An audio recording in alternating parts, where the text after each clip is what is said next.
So welcome to everybody from around the world. Tervetuloa kaikille ympäri maailmaa. Välkommen till alla från hela världen. My name is Tommy Flanagan. I'm the Executive Director of Finlandia Foundation National. And on behalf of our entire organization, welcome to our event on the Baltic Sea. We are so glad that you're here. And we have been extremely impressed by the level of interest that we've seen on this topic. And why wouldn't there be? Our changing climate, shifting weather patterns have impacted and continue to impact all of us around the world, either directly or indirectly. And oceans and seas are especially vulnerable. But have you ever thought about how it specifically affects the Baltic Sea? What makes the Baltic Sea unique compared to other bodies of water around the world? And is the Baltic Sea more susceptible to the effects of climate change than other places? These are all questions that we hope to ponder together in today's webinar. For those of you who are unfamiliar with Finlandia Foundation, suffice it to say that we have been fiercely Finnish in the United States for 70 years. We champion our culture and heritage across the US by supporting educational opportunities and promoting diverse, relevant, and enriching programs, such as the one today. And honestly, you simply can't be fiercely Finnish if you don't talk about the Baltic Sea. Many of you in the audience probably have a Baltic Sea connection in one of the states along its shores. Some of you can probably smell it, see it, the melancholy images of a gray or bluish sea, maybe from Åland or the archipelago, from Tallinna or the Polish or German coast even. I'm half Finnish myself, and my mother's family made a living on the Baltic Sea as fishermen. Her stories from childhood basically are the Baltic Sea. My memories visiting my Finnish family in Helsinki include time spent on the ocean, and almost every family story we have will include the Baltic somehow. And the Baltic is much more than that. It's much more than a sea. It's culture, memory, identity, and history. The title of today's webinar challenges us to think of the sea as both diverse yet in danger, entitled The Baltic Sea, NATO's New Inland Sea, a stormy story of nature, identity, and culture. And I love the renaming of the Baltic in this title as an inland sea. What does that mean? And what does NATO have to do with the story? Today, we're thrilled to feature a very qualified speaker from one of our newest partners, the John Nurmisen Saatio. Elina Lehtinen is Communications Director at John Nurminen Foundation. She has more than 20 years of experience in the communications field with a strong understanding of strategic communications, marketing, complex international ecosystems, politics, and media. Elina has lived for 8 years abroad, including actually 6 years in the United States in the greater Boston area. She has her master's degree, her MPA from Harvard University. So we have a very qualified speaker today who knows a lot about both the United States and Finland. And before handing it off to Elina, I want to introduce Petri Tuomi-Nikula. He's Vice President of Suomi-seura, Finland Society, which we are so grateful to have as our co-sponsor in Finland for this Baltic event. Petri was unable to join us today, but he sent us his greetings and his connection to the Baltic Sea via a pre-recorded video, which I'm happy to pull up for you now. So thank you so much to Suomi-seura for your support. Elina will speak after Petri, and we look forward to a vibrant discussion after the presentation. Thank you so much. Kiitos paljon. Ja tack så mycket. Good morning, ladies and gentlemen. My name is Petri Tuomi-Nikula, and I am the Vice President of the Board of Finland Society. First of all, in the name of Finland Society, I would like to welcome all to this very interesting webinar. It is a pleasure to be here and share a couple of thoughts about Baltic Sea and its importance for our history, economy, and security. And much more, when we are talking about Baltic Sea, we are also talking about the Finnish identity. Dear friends, I've spent my childhood near Kokkola. It's an important harbor city with great maritime tradition, some 500 kilometers northwest of Helsinki. For us youngsters in Kokkola, Baltic Sea was much more than just exotic ships from all over the world in the harbor of Kokkola or fishermen selling their products on the market. It was the knowledge of freedom to take the boat and sail wherever you wanted. Few of my friends did it. However, that was not the point. Much more important was the idea of it. To take a boat and go to say hello to President Kennedy or Elvis Presley, everything was possible because of the sea. By the way, Baltic Sea in Finnish is Itämeri. That means the sea east of us. A stupid name, actually, because Baltic Sea lies mostly in the south. Lack of imagination, maybe we just adopted the name from other Scandinavian countries. For them, Baltic Sea really is in the east. Estonians, by the way, are not much better. They call it Läänemere, the sea in the west.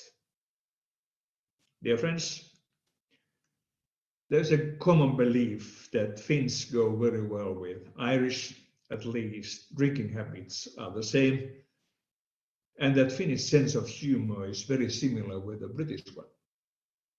Says mother here, first of all, it's a question of being an islander. Finland indeed is an island too. In the south and in the west, it is surrounded by Baltic Sea, far north Arctic Ocean and Barents Sea. In the east, however, there is no water, but a different kind of ocean, the vast ocean of forests. In the history, it's been the natural hinder and maybe the most important explanation why Finland culturally and socially never became part of Russia. It has protected Finland better than anything in the last 1,000 years.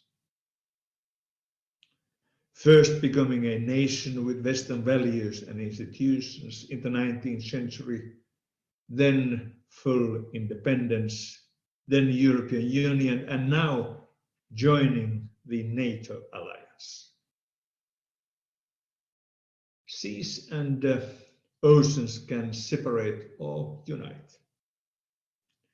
Baltic Sea has been keeping us integrated to the West. It was always the gate and bridge to the wide world for Finland. It's an excellent theme to be discussed today. Dear friends, with these words and on behalf of the Finland Society, I once again welcome you all to this webinar. Elina Lehtinen, the floor is yours. Thank you. Yes, I am here. Thank you so much, Petri. Thank you, Tommi. And thank you, all of you. I can see that there are many familiar names. And my heart feels for you. It's wonderful to be again a speaker at the Finlandia Foundation National. As Tommi was saying, that I was living 6 years in Lexington, actually, and I was very active in the Finlandia Foundation. And I really treasure those years and those times, and this really reminds me of that. So it's my pleasure to be a speaker today. As Tommi was mentioning, I'm a communications director right now for the John Nurminen Foundation, which mission is to save the Baltic Sea and its heritage. Prior to this, I was actually working for CMI, a conflict resolution organization that was founded by the former Finnish president Martti Ahtisaari. And that organization is solving conflicts, which we know right now that there are plenty of them all around the world. So a couple of years back, I actually then transferred from the world conflicts to the kind of conflicts in the sea, the Baltic Sea. and how close it came. Now we know that what's happening in the history and today in the world. So I will be telling you something about also the history of the Baltic Sea, the big problems that it has, mainly to do with the nature and the eutrophication of the sea. Then we are lots of talking in our foundation about the identity. What does the Baltic Sea and the Baltic Sea-ness mean to us? As Tommy was mentioning about his Baltic Sea experience, I hope that later on we can share some of those with you. I'm also born and based in the capital Helsinki, Espoo area. We have a summer house close by, 100 kilometers from Helsinki. So it's the Baltic Sea is in many senses very, very important and close to me and my family. So actually, from the Earth, we can also see the Baltic Sea and how it looks like. Here are the 9 countries that are by the Baltic Sea, and now we see how it looks from the Earth during the summer months. And this is the problem, I would say. And this is the problem that the foundation where I'm working at is trying to solve. All these beautiful figures, these greenish bluish figures, actually that's green and blue algae, and that's toxic. And when it's so much of this toxic algae in the water, we cannot swim, we cannot use the water, it really restricts how we are using the sea. So I will actually now tell you something about what to do. How do we solve this problem? Of course, the big challenge here is how do we actually combine the human activities and reduce their impact to the nature? Because most of it and how we are seeing this problem right now is human cost. Of course, over time, over 100 years. But still it's something that we have caused, and that's why we can also do something about it. The most severe problem, as I mentioned, is the eutrophication, and that what it means is that there are too many nutrients floating from all of these countries to the sea. So this is a very specific problem in the Baltic Sea. The big seas, the Atlantic, the Pacific, and everything, they have different type of problems. Their problems is microplastic, as you know, the pollution and death of corals. But however, all of us who are connected by the sea, we share one big problem, and that is the problem of the nature loss. We are losing every single week, we can see even daily, we are losing some species that we can never get back, unfortunately. And that is something that it's really we can affect it due to the way that we are living ourselves. So we can either choose to live eco-friendly, or then we can just choose not to care, and then we know the different results. So, and of course, I have to mention here that the climate change is further accelerating the eutrophication and the kind of the poor state of the Baltic Sea. And 90% of Baltic Sea is in poor condition. And unfortunately, it is one of the most polluted seas, one of the most, not the most, but one of the most polluted seas in the world. However, this is how the Baltic Sea looks like and at its most beautiful time. And this picture has been taken underneath the sea in early November, when it's dark outside. When it's dark outside, that's the best actually time to do the underwater photography in the Baltic Sea. And that's also something that is very peculiar to the Baltic Sea, because it's one of the only seas, of course, if we don't include the Arctic or Antarctic oceans, that Baltic Sea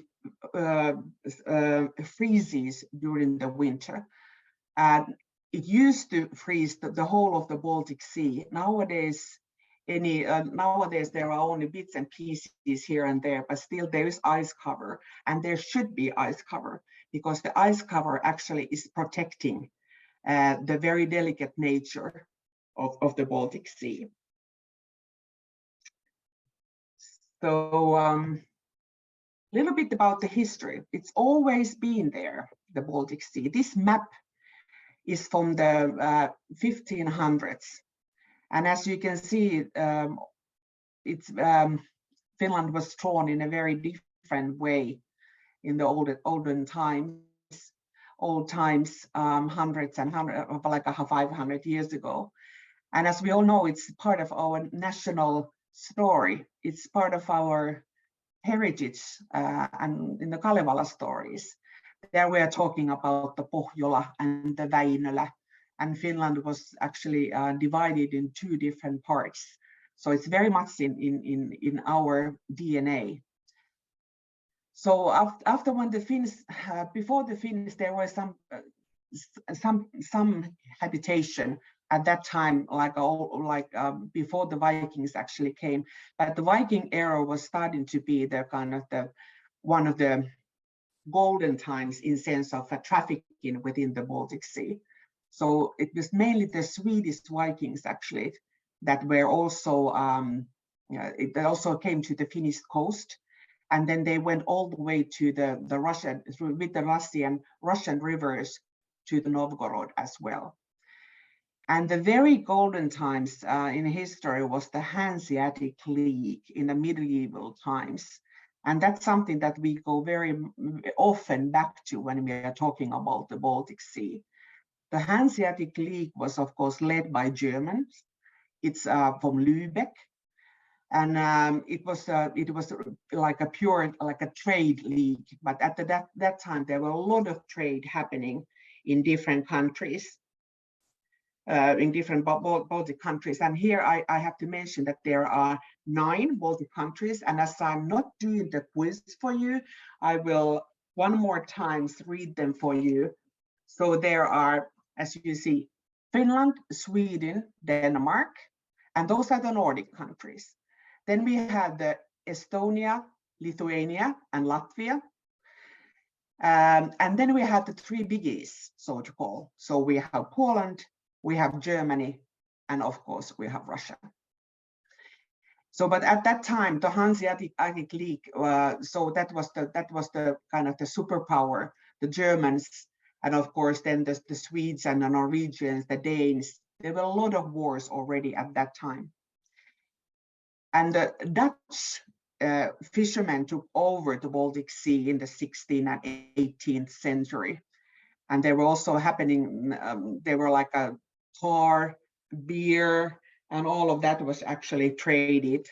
Timber at the time, coffee, and sugar and tea. And now we're in a time of steam ships and huge cargo ships, and also the I must say the oil tanks, which are not very, I would say, it's good for the trade, but we do fear that there are so much traffic in the Baltic Sea that it could definitely cause some sort of a big, like disaster, natural disaster, and it could be very harmful for the Baltic Sea.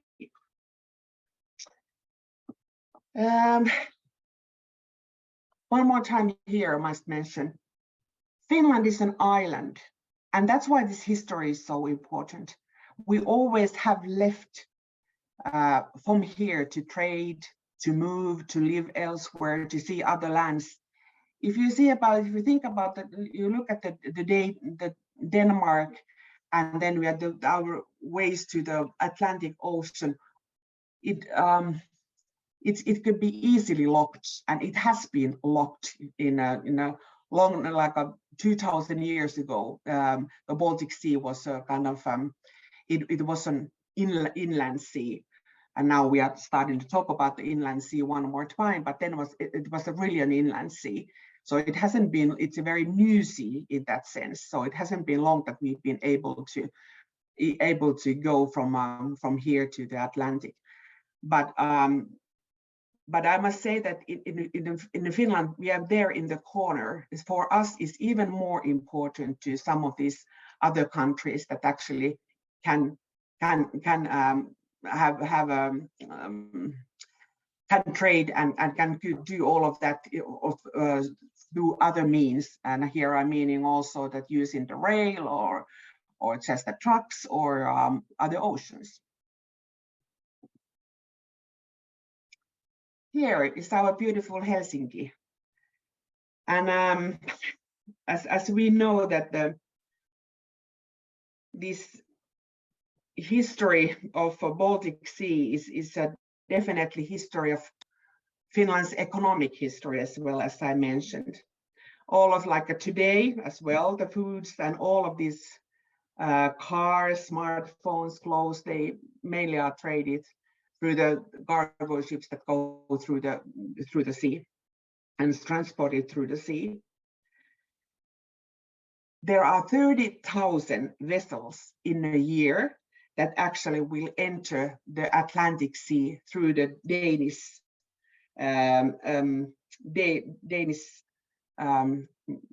it's salience. Sorry, my English, I'm forgetting these words. I haven't been using it for a long time.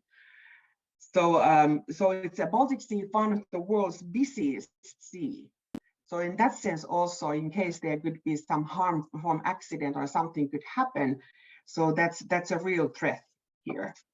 So this is the way that we would like to see it, using it, sailing it, looking at when it's fresh and it's beautiful. So what all these 9 countries along the Baltic Sea, what do we have in common? We definitely have in common the thing that we have the big kind of, at the moment, the angry neighbor, Russia, very close by. For us is the neighbor, and among the Baltic Sea countries, it's also one member of that league. So that every single country in the Baltic Sea, whatever they are doing in their action, they must also consider what's happening in Russia. And here is a picture from close to Loviisa. It's an island outside of Loviisa in the eastern part of the Finnish Gulf. And in the picture, the island, which is a little bit bluer in the background, just behind the boat in the back, that is Russia. So, and that is actually a Russian island called Suursaari. And in case you go even close by, there will be guards checking your passports and if you have a visa, whatever. And if you think it's this close. And also the trade, we can see the Russian, the tankers, the oil tankers passing by, very close by. Nowadays, we actually, it's a joke in our foundation that the sea monsters of today are the oil tankers because they can really cause a lot of damage in case something would happen. And this is at its most beautiful. And this is the way it looks in the archipelago, the sea of many mysteries. So Finland has the world's biggest archipelago. There are close to 100,000 islands. Think about it, 100,000 islands. And it's also said that more than 90% of world's sea marks, to be able to navigate, the sea marks are in the Finnish coast. So Finland it's not an easy place to enter if you don't know how to navigate. And of course, this is also something that has saved us and will be saving us, hopefully, if something would happen. It's a kind of a big threat that you have to really know how to navigate, and you have to have the right maps, and you have to understand the sea. So I was saying about the things that are actually common that we are sharing, the Russian kind of threat. But then I think that the Baltic Sea, it's kind of divided into 3 different categories. in the sense that there are the Nordic countries that we feel very close to, like Sweden and Denmark. Then we know that the Estonia, Lithuania, Latvia, they have very much also in common. They share history, they share population, they share many other things. And then like a kind of Poland is a mystery also to us in the foundation. They want to really keep it to themselves. Germany is more oriented to the Atlantic. They used to, of course, Lübeck used to be the Hansa town, but it's more like we are trying to connect with them, but the Germans' interests are elsewhere. But for Russia, the Baltic Sea is the most important. It's still the main route for its cargo to go to all around the world. So St. Petersburg, like 300 kilometers from Helsinki, and also that the other in the north, there are big cities that are very close to our border. So now when we are talking about when we are a NATO member and this Baltic Sea is an inland sea, so it definitely gives the Baltic Sea a completely different meaning. And it's also, I think, also in the kind of the other countries in the sea are now in the world are now much more interested what's happening and what is the Baltic Sea like. So in Finland, if you come to Finland in the summertime, if you want to enjoy and understand more about the Baltic Sea, there are plenty of good museums, like maritime museums. There are lots of information about the Baltic Sea. So, and definitely, if you do come, please send me an email that I will give you some hints where to go. But the best thing also is to just enjoy the sea. Take some of the boats, take some of the cruising boats, or fly to Stockholm and take the boat from Stockholm to Helsinki, or the other way around. Go to the Finnish fortress, which is just outside, 20 minutes by boat outside of Helsinki. So this is definitely the best ways to use the beautiful sea. And we all, as I mentioned, have very many memories of the Baltic Sea. So the problem here is in the Baltic Sea, and why it's so, I'm referring my starting picture, is the inland sea, because it is young and it's shallow. And the water is it's brackish water, so it's a mixture of salty and mixture of salty and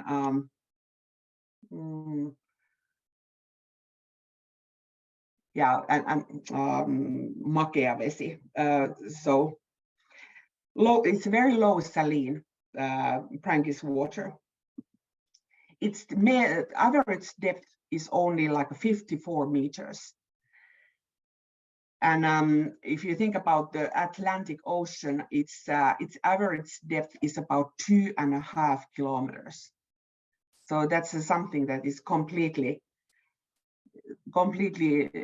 different league. And of course, here is you see the how it's connected to the other oceans. So the kind of the change of water is and the flowing and the running of the water is very small area. So in that sense also the water stays in its place here, and that's also causes problems to the nature, and it's definitely causes more eutrophication in the area. One important thing here is that the catchment area, and I'm saying that the catchment area is everything that you see. Also, that it's here. It's the darker green area. So it's the coastline and the catchment area with all of the rivers that are actually running to the Baltic Sea. It's 4 times that of the sea. And in that area, there lives 90 million people. So that is a lot of people.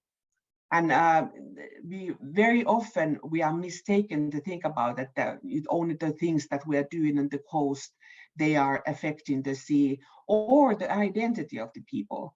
that it's only these people who live in the coastline. No, it's also the people and the things that we are doing by the rivers that and much deeper in the inlands. And also in the case of Finland, it's a question of our forest. How do we treat our forest? How do we treat our rivers? All of these rivers will end up into the Baltic Sea. Here is that I'm showing you this picture because of very often we say, what can you do about the Baltic Sea, and where is the problem, and you know, we can't do anything, and it's all of these kind of the pollution that comes inside the sea, and what is it happening? Is Russia doing something, or is Poland doing something? No. Look at this Finnish coast, in the area of close to Turku. We are calling it Varsinais-Suomi, and the most beautiful archipelago. And over here, that is, if you look at the map on the left, and it's it's a dark, like a dark red area. So that's actually one of the hotspots that are that most of the nutrients from that area is going to the Baltic Sea, and that's something that is very home-prone problem. And actually, the Finnish government and the Finnish politicians, and we haven't done anything about it. It's a very much like an agricultural problem, and it's also to do with the agricultural politics, which is messy. And so now, as you know, that Finland just had elections, and now we are selected a new government. We are really hoping that this time that there will be something done to the agricultural politics that will change all of these nutrients going to the water. I will show you some pictures just very soon here. Phosphorus is the one which is mainly causing the eutrophication and the pollution in the Baltic Sea. And where it comes from? It comes mainly from the agriculture and forestry. If you think about some of the, you know, what are we doing in the communal wastewaters or in the summer houses, that's very little. So so mainly it's the agricultural and forestry problem. So it's a kind of the big system change that we really have to do here to be able to change this. And here I'm saying that even though we are doing good things and definitely things are happening, we still are fighting against time, because the climate change will cause more nature loss, and it will definitely also cause kind of pollute the sea even more. And it has to do with the water temperature warming and the water rising, and then increase in rainfall, which will then again wash all of these nutrients to the sea. But this is the way we want to have it. This is definitely something that actually this is now in fashion in Finland, that cold, like ice dipping or cold swimming, as you, and also I know it's in many other countries, it's very healthy and it's good for you. And it's kind of a trend, but definitely this is the Baltic Sea during the winter time, and it's also the best time to swim, because then there are no algae. About our organization, John Nurminen Foundation.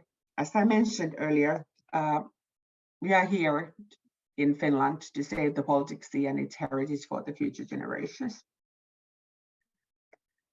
We were funded 30 years ago by Juha Nurminen, who is still the chairman of the board. Juha is he's an interesting person.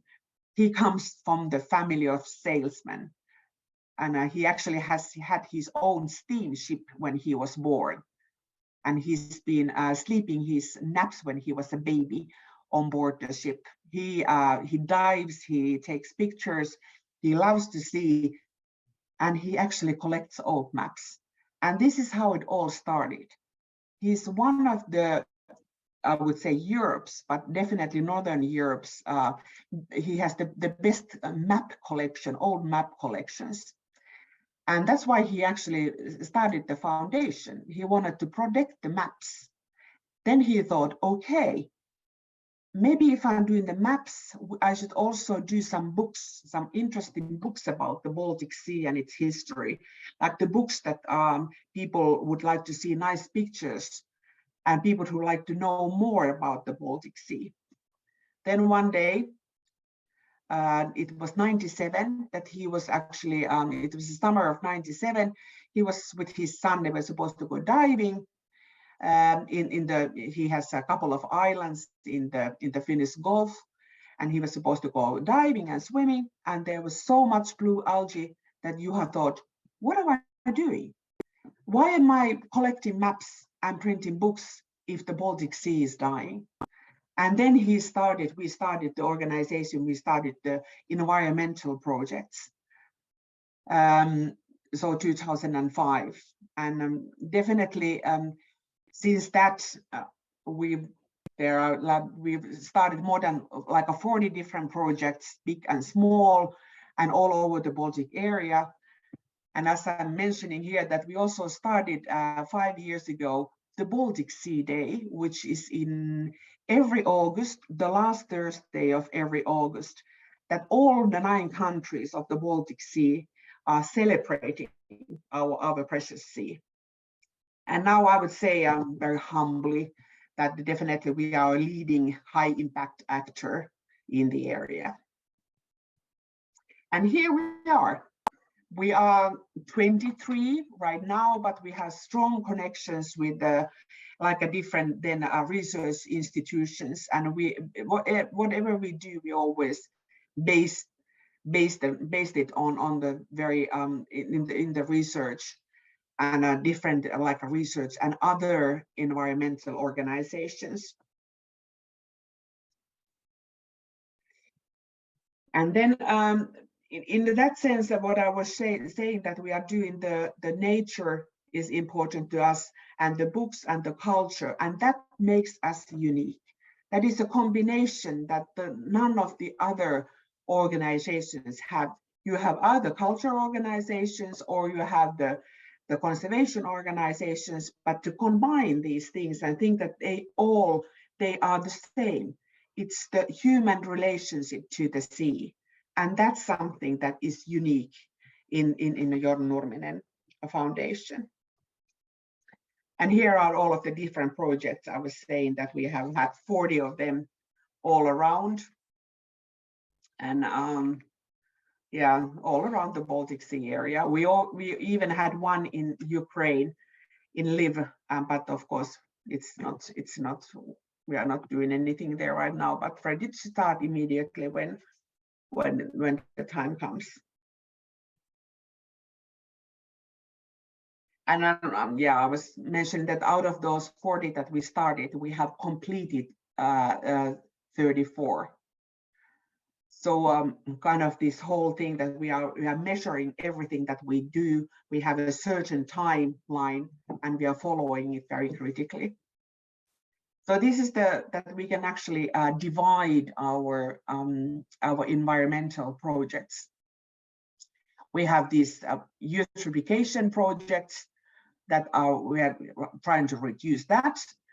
We are also paying attention to the harmful substances that they don't. We hope that they won't end up to the sea. And then it's the biodiversity and nature loss. We are trying to reduce that as well. And this whole biodiversity in the Baltic Sea, as you probably know, and it's been also talking on all of these worldwide conferences, and especially in Canada, end of last year. The Baltic Sea, as I mentioned, it's a brackish water, and that's why it's the nature also there is limited in species, but it's a very special one. And there are many species that don't exist anywhere else than in the Baltic Sea. So when we also reduce the eutrophication, we are saving the different species and saving the biodiversity of the ocean. So also the sea underneath is a composition of different species and landscapes. And here is our actually the, I would say, the kind of the newest and very interesting project that we have just started. We launched in Finland. We will launch it European-wide soon because we are working with the French and Italian organization. It's about the Baltic seagrass project, seagrass and I would say eelgrass. And we are trying to restore it because it's been damaged by the eutrophication. And now we are actually planting new seeds to the bottom of the Baltic Sea. And it's important in that sense that it will, these eelgrass, they will stop the nature loss and they will actually harbor some very special species. And also, like worldwide, this is also like in other oceans, in the Mediterranean and the Atlantic Ocean, they are like lungs. They actually restore the carbon in it, and it's in that sense, it's also kind of one small bit to saving us from the climate crisis. So this is something that we are now trying and definitely cooperating with our partner organizations in Europe.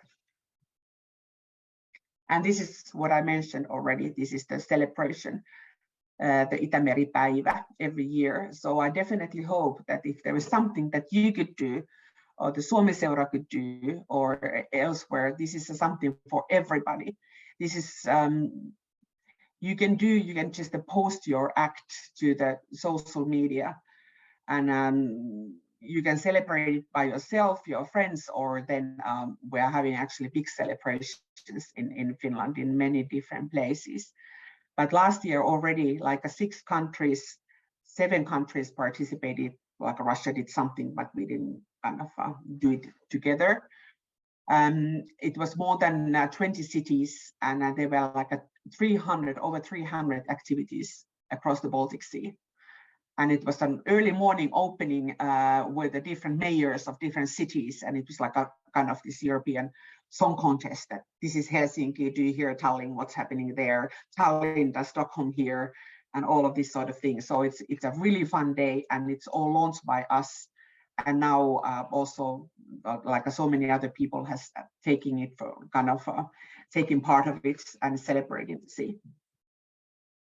And this is what happens throughout the day. It's really, we are talking a lot about how bad condition the Baltic Sea is, but this day is reminding us that actually we can do so many good things. We can have so much fun. And that's why this day is mainly for celebration.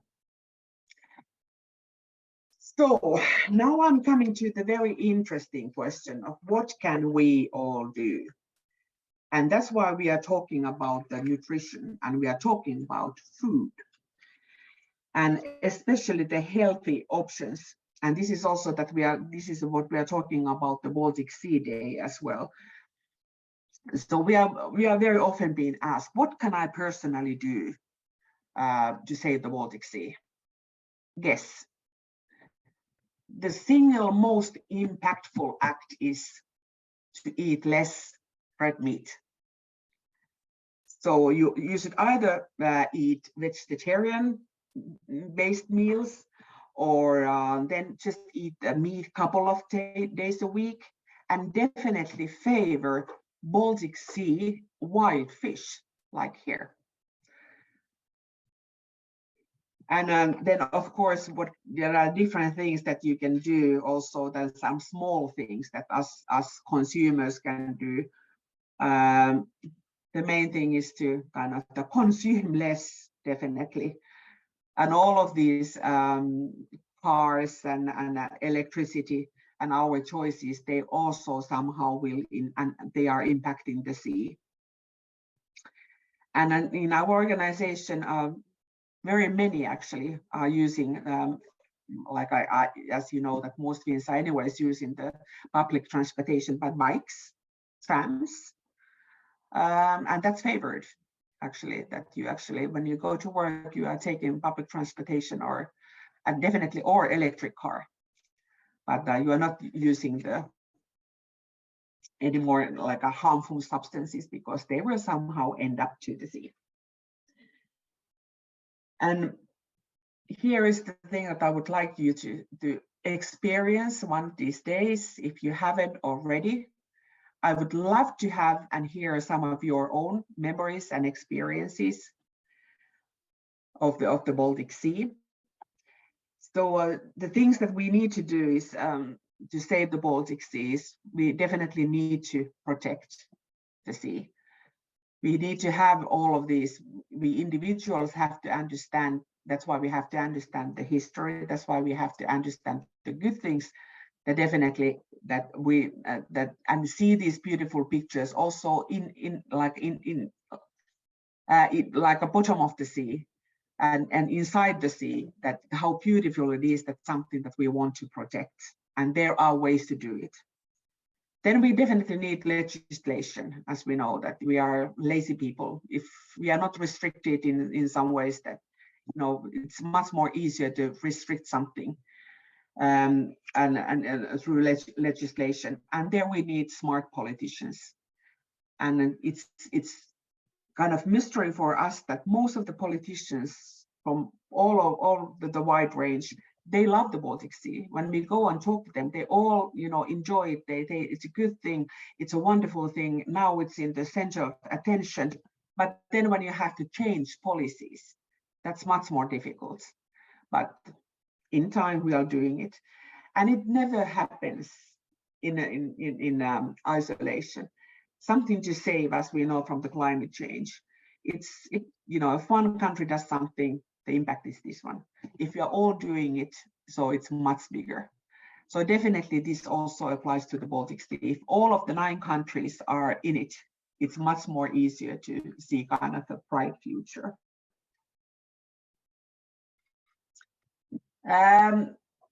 So all oceans, I must say, and you know that we are connected. 70% of us is water. 70% of Earth is water. So there's something that and now actually this decade is Oceans Decade. United Nations launched this decade as an Oceans Decade. So now it's the time to do something.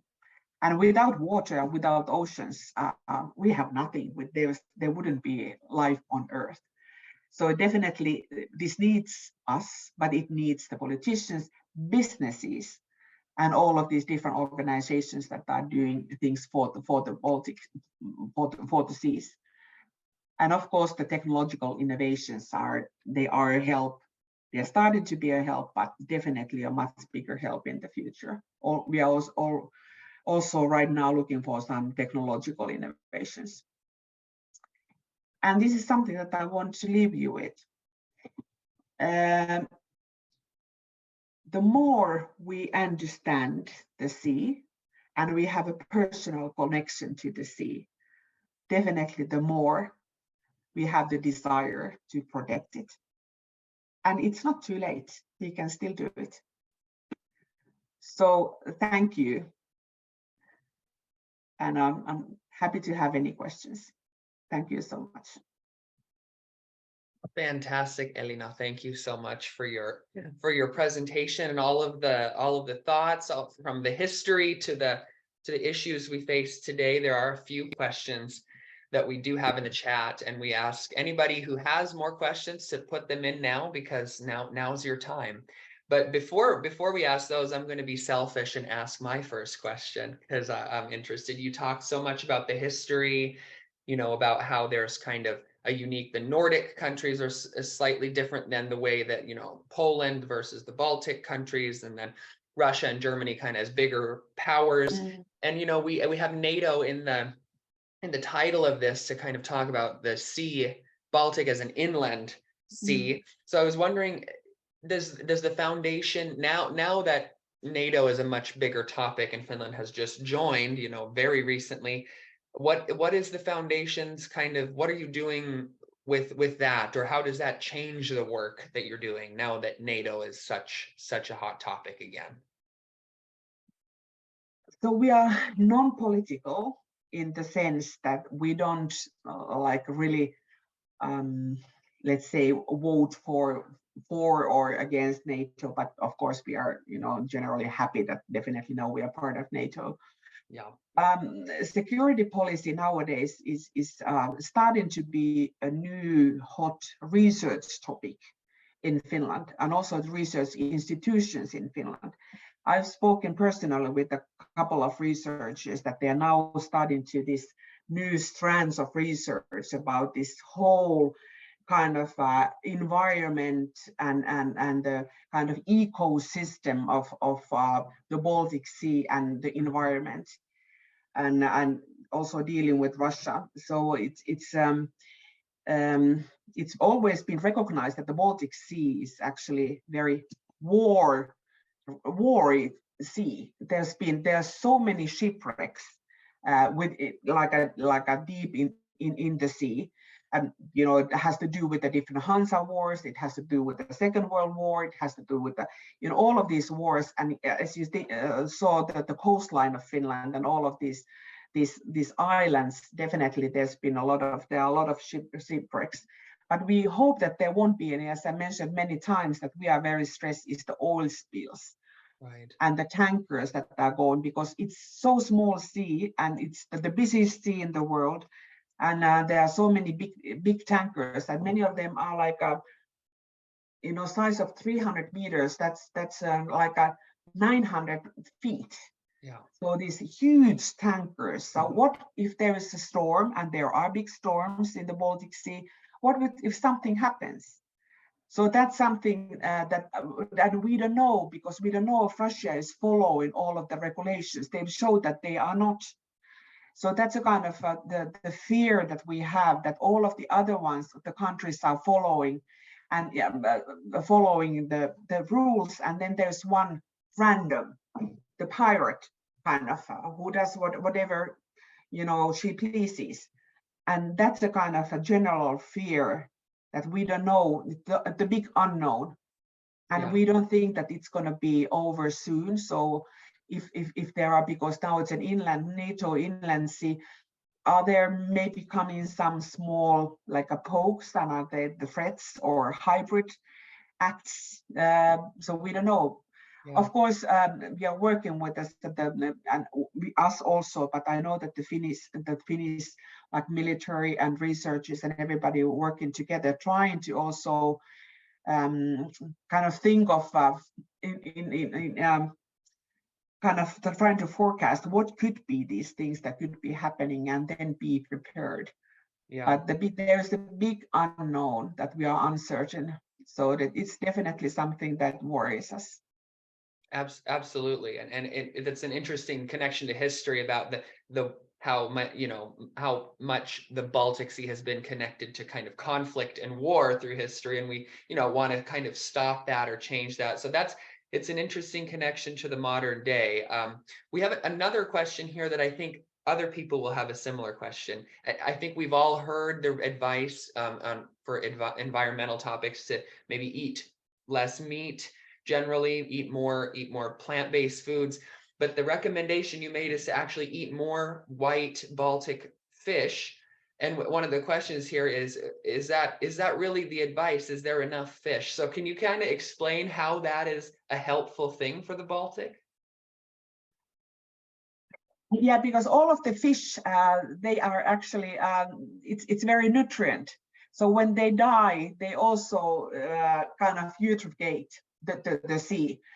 So the more we fish, especially these like a small fish that we are so-called like a garbage fish that has a lot of bones, that is now being fished and then shipped or given to the some like a Norwegian fish factories as food for fish that are being farmed.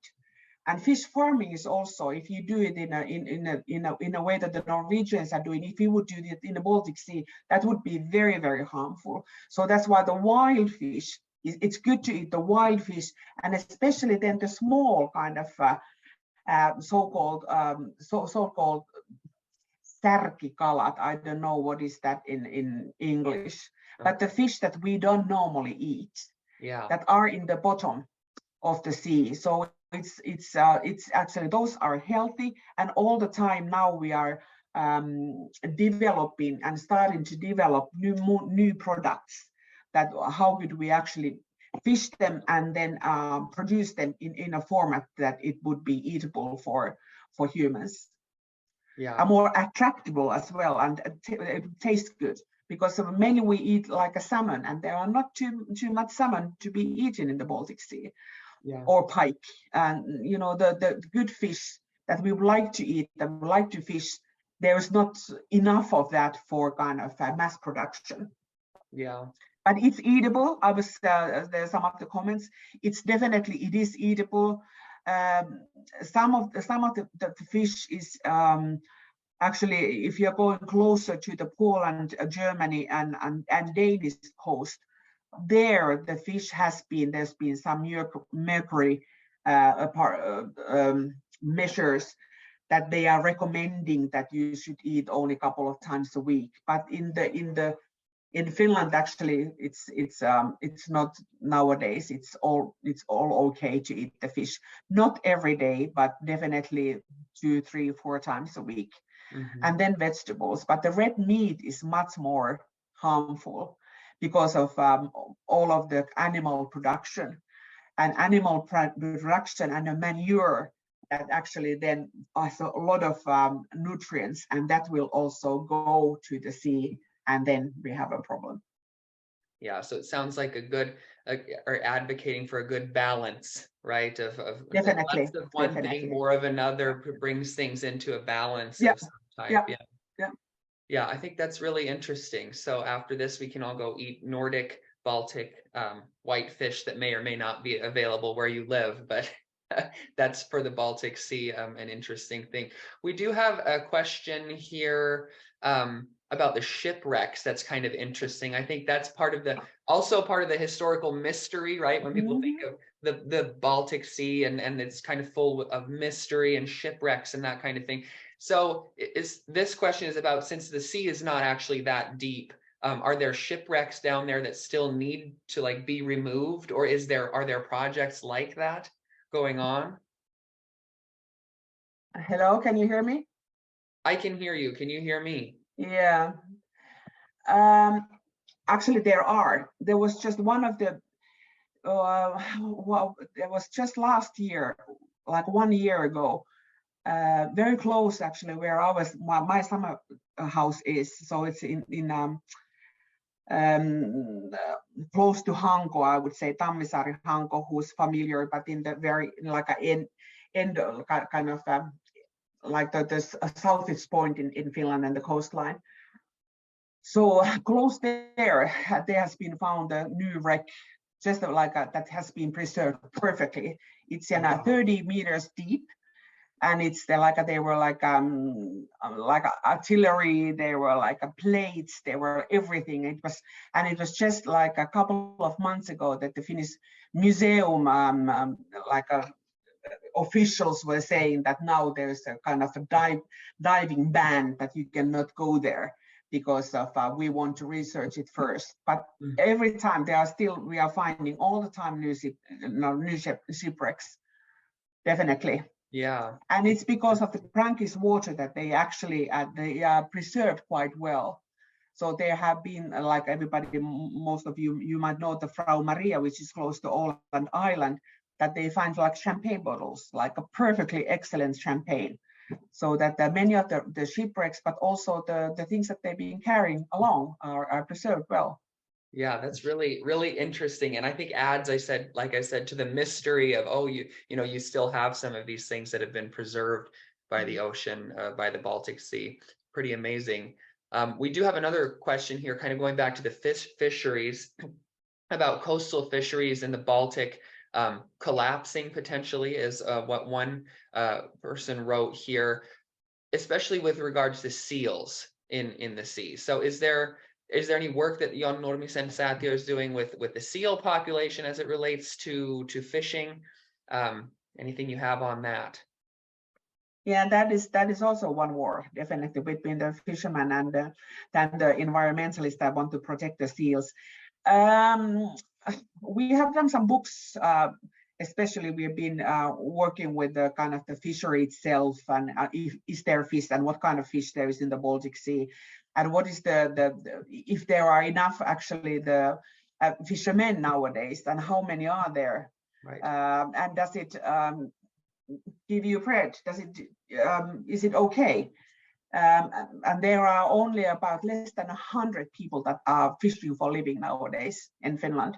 You can do it as a hobby or side job, but definitely if you want to bring the food to the table, definitely it's getting less and less. And the ones that we've been talking to, they all say that it's not anymore. They can't do it. It's too risky. So definitely the seals are one of the things. And nowadays there are quite a bit of seals. The sea population is doing well. They are beautiful creatures that are now, they love these rocks that they are climbing and they are going and then looking to the sea. And so there are quite few of them. So definitely that is a question to the fishermen. But unfortunately, I think now there are more maybe seals than there are fishermen. Yeah. So yeah. That could be a problematic balance as well potentially, but absolutely, yeah. Absolutely. We have another kind of hard-hitting question here. We're getting all of the major topics here out of the way. That is actually related to nuclear power and nuclear energy. You know, this person writes that there's obviously a need for more power, but maybe nuclear plants are not always beneficial, or maybe lead to certain or worse pollution. Remembering things like Japan and Chernobyl, this type of thing. So is there any work that you do at John Nurminen Foundation that's related to kind of nuclear policy or nuclear energy? No, but the nuclear plants, they are always built by the coast or by the sea, by the water, because it's the way that they just need to be there. The Finnish nuclear plants, we actually have one in Lovisa, and then we have the new ones by the coast up. Definitely they are built in the way that I wouldn't be, and none of us, it hasn't been a discussion in Finland that they would be somehow a threat. Just the opposite. Right now we need the kind of the cheap energy, and that is definitely one of the solutions to get rid of the carbon. So the nuclear plants are considered to be okay.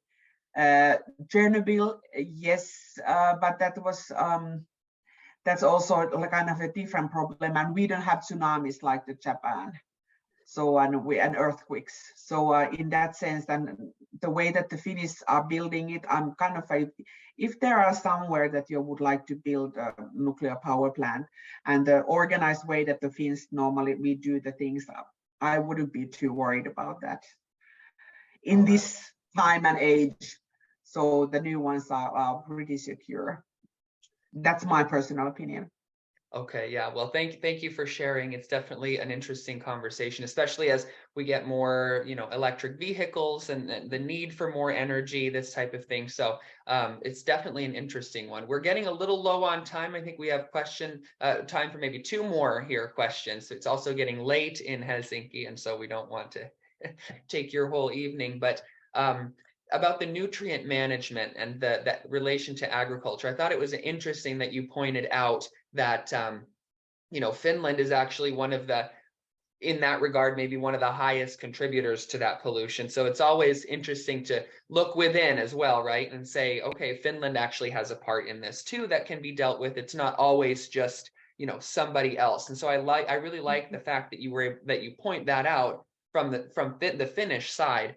And we have a question here about that. Is the John Nurminen Foundation active to support development of technologies to address point pollution, agricultural and forestry sources? So kind of the foundation's engagement with that work. Yes, that's our core, actually, what we are doing. We have, I would say, at least 5 projects right now by the Finnish coast, especially though there were so the kind of the hotspots that we are trying to do something with the nutrients and agricultural policies. And then we're working actually with Nokia, thinking about the technologies that they are measuring something. And that has to do with the eelgrass that I showed you, that is kind of our newest project. So definitely we are trying to implement and bring in the technology. So right now we're kind of in the middle, and it's a mixture. So there's a mixture of some new projects have the technology, and then we are really hands-on, I would say, in the manure, doing some of these things, shifting them from one place to another, and trying to put like a gypsum to the fields that kind of would make the nutrients stay on the field and in the soil and not leak into the rivers, and then from the rivers to the Baltic Sea. Mm-hmm. So there are many things, but also something that we are doing, that we are having kind of pilot projects, but we are trying to show people that this is the way that we should be doing. And then we are lobbying these kind of the results to the politicians and showing some best practices, how things should be solved. Because many of these things cost a lot of money. So you would need millions or tens of millions or even more. So to have a pilot project and show with the researchers that this is the way to go, and then start lobbying the best practices and trying to make them policies and then bring them to the legislation. This is something that we also do as an organization. Yeah, that's good work. And that brings us to one of the first questions actually that was asked in the chat, which I think is a good last question, especially when you showed that catchment area, right? We think of the Baltic Sea as the sea, but actually when you look at the catchment area, the whole watershed going into the Baltic Sea includes most of Belarus and some of Ukraine and some down all the way into the Czech Republic. Slovakia had a little part. Yeah. So all of that is really, really needs to be cooperation, right? So the question, you've answered it like with the Itämeri päivä that you have, but how do you actually interact with the other Baltic Sea countries or even other European countries to make sure that these topics are relevant for the people, for the countries that might not be on the sea, right? That actually are contributing to that. Yeah, there is actually an official body called Helsinki Commission, HELCOM. That is an organization that has representation from all the 9 Baltic Sea countries. And that's doing exactly that. They are measuring, they are using the stats, and they are kind of doing the policies for the collaboration. They are prioritizing what should we do now, and they have conferences, they are brought together.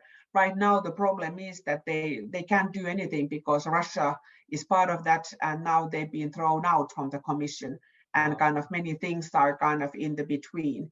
So they can discuss, but they cannot make decisions as one of the members is lacking.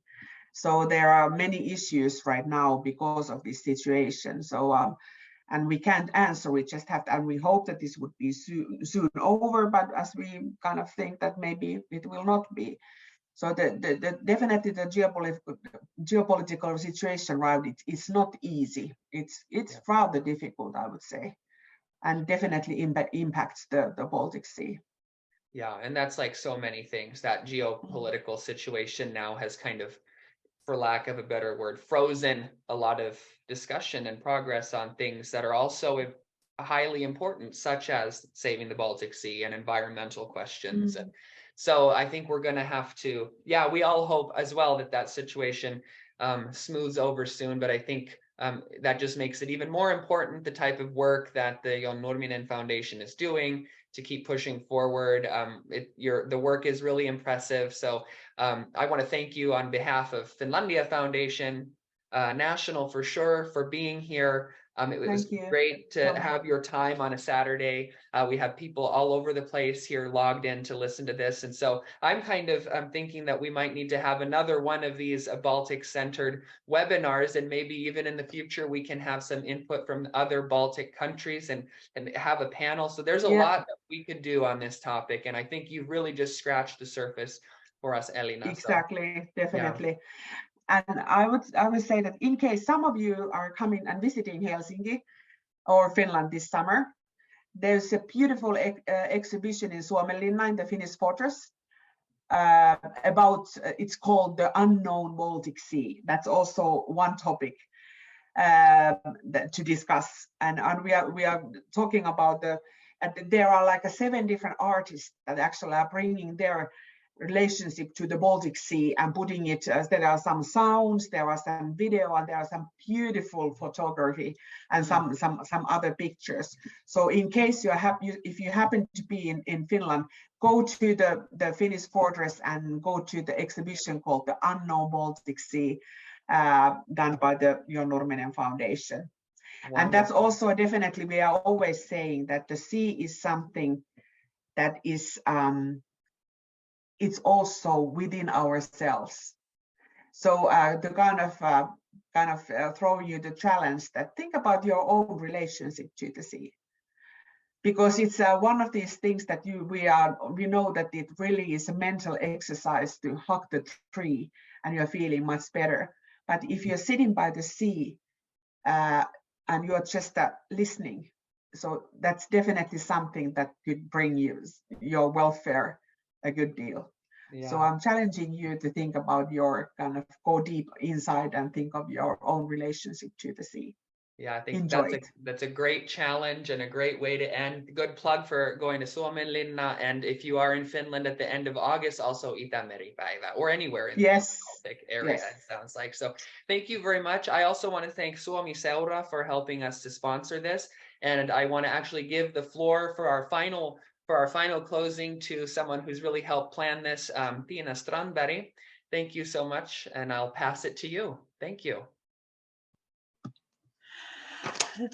Thank you, Tommy, and good evening from Helsinki. And on behalf of Suomi-seura, I really want to thank you, Elina, for the most interesting and inspiring presentation. The number of questions here and comments show that the topic is very hot at the moment, and there is a huge need for more information on what's happening around the Baltic Sea and why. Global overlapping crises and conflicts challenge us to react fast and together. John Nurminen Foundation's expertise in saving the Baltic Sea and its heritage is definitively even more needed in future. Together with Finlandia Foundation National, Suomi-seura is happy to support John Nurminen Foundation's important work. Thank you all for joining the webinar today, and thank you for all the valuable questions and comments. And thank you, Finlandia Foundation National and John Nurmisensaatio, for the very good cooperation in organizing this webinar. And now, goodbye from Helsinki. Yes, it's getting late here. And kiitos kaikille osallistujille ja mukavaa päivänjatkoa tai illanjatkoa. Stort tack till er alla och trevlig fortsättning på dagen. Tack och hej. Kiitos. Bye. Thank you.